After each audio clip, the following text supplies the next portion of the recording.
Alright guys, so I made a community post the other day about my new Flu deck list, and a lot of people were wanting to see it, so here it is. Let's get right into it. Alright guys, so let's get into it. We'll start off with the main deck.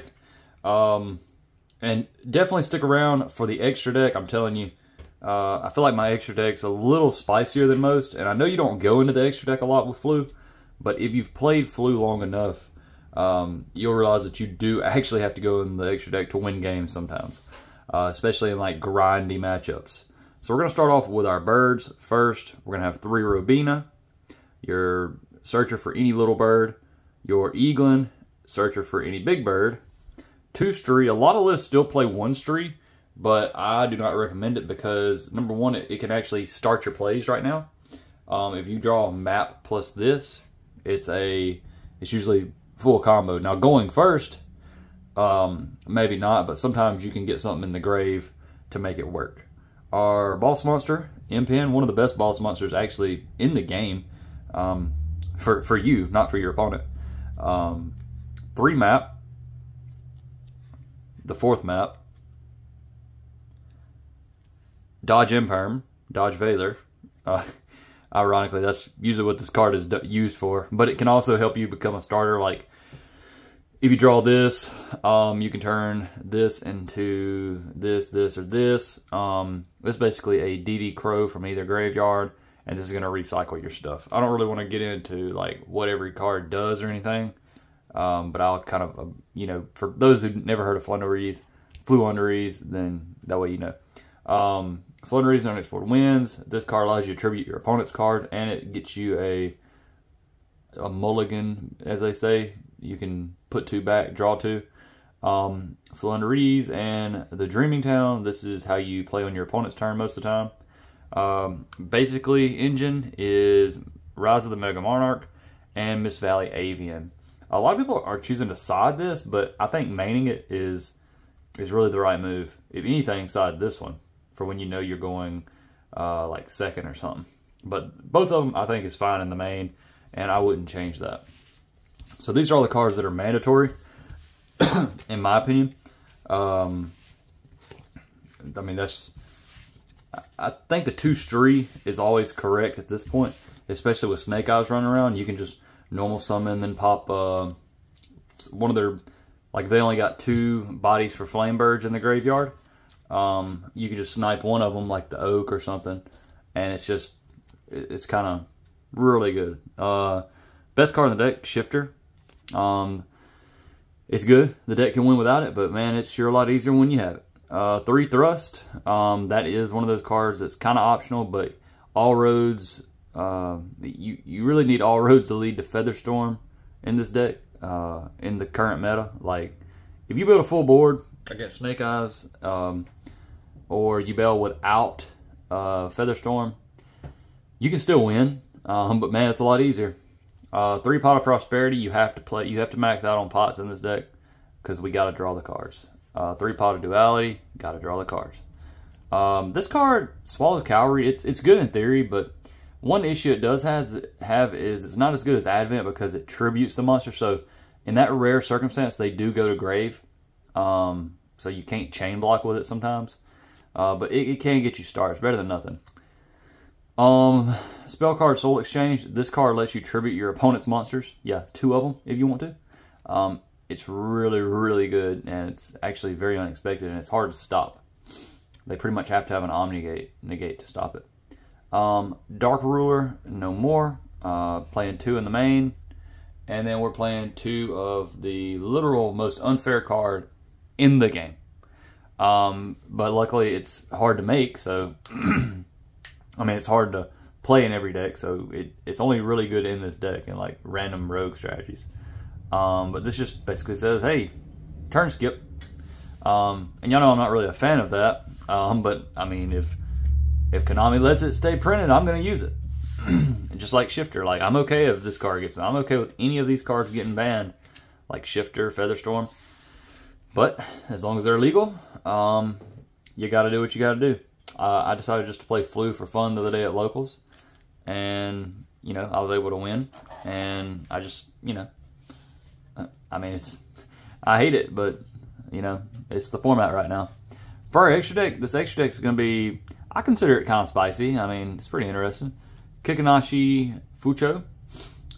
Sometimes if you're playing Tenpai and you really don't have a good hand, but you know you can get 2 bodies on the board, like say you have map plus like one other little bird in hand, but maybe it's like not the good ones.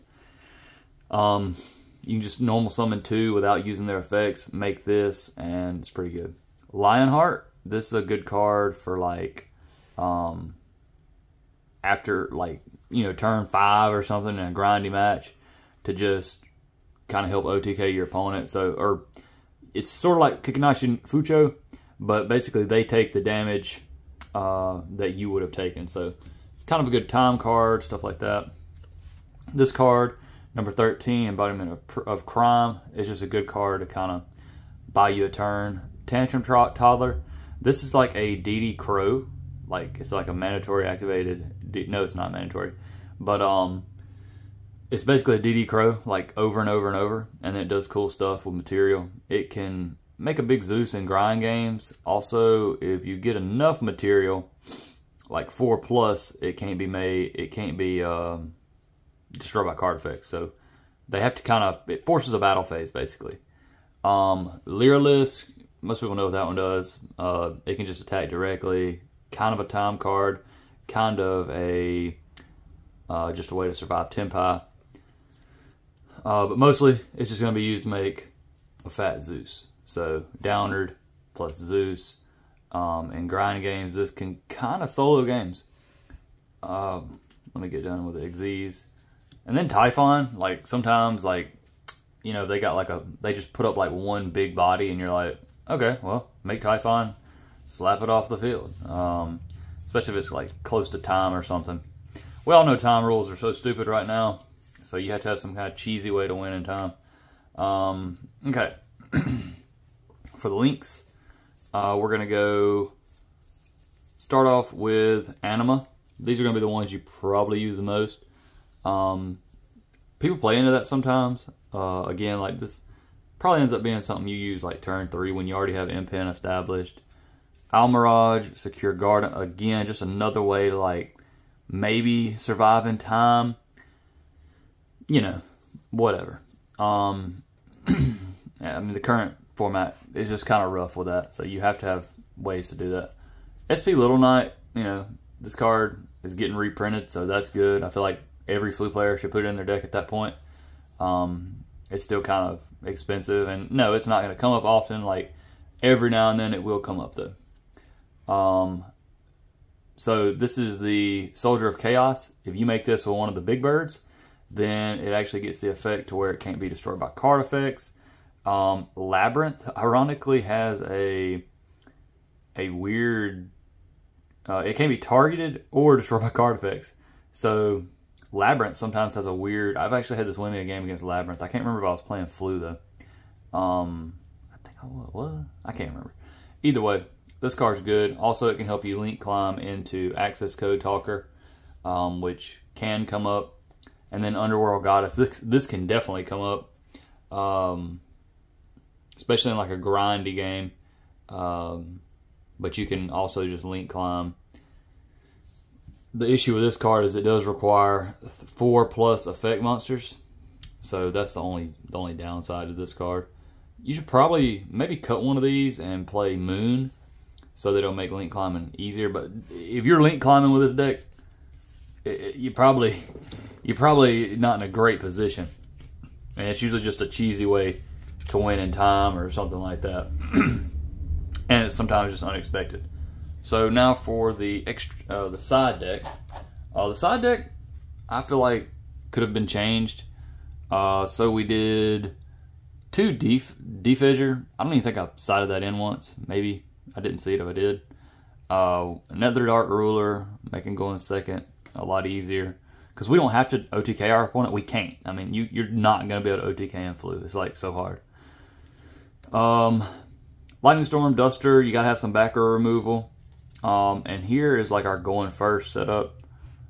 We basically play 4 more Feather Storms. So when you go first, like your chances of seeing Feather Storm are literally like so high.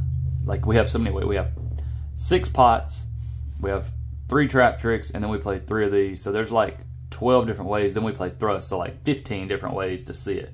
And then if you count unexplored wins, there's another way. So we have like 16 chances to see it.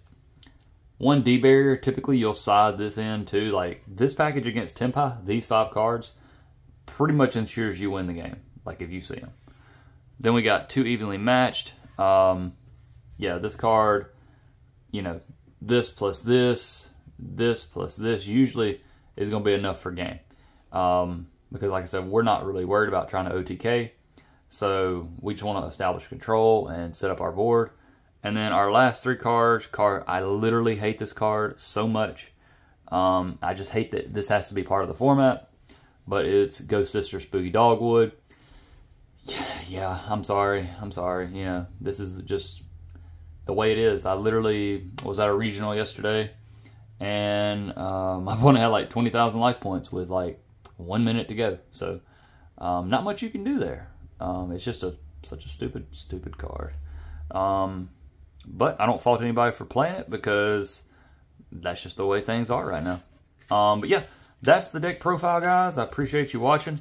I don't know what deck I might try to take to locals. I'm probably gonna be playing meta for the next little bit.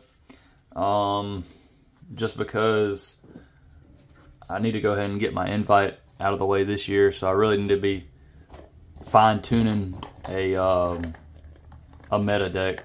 I'm either gonna play probably U-Bell or Rescue Ace Fiendsmith, something like that. Some kind of, I don't want to just play like Snake Eyes. I'm so bored of that, and I think it's gonna get banned anyway. So I'm probably gonna play one of the other decks that aren't as fragile to the ban list coming up. But anyways, thanks for watching, and we'll see you on the next one.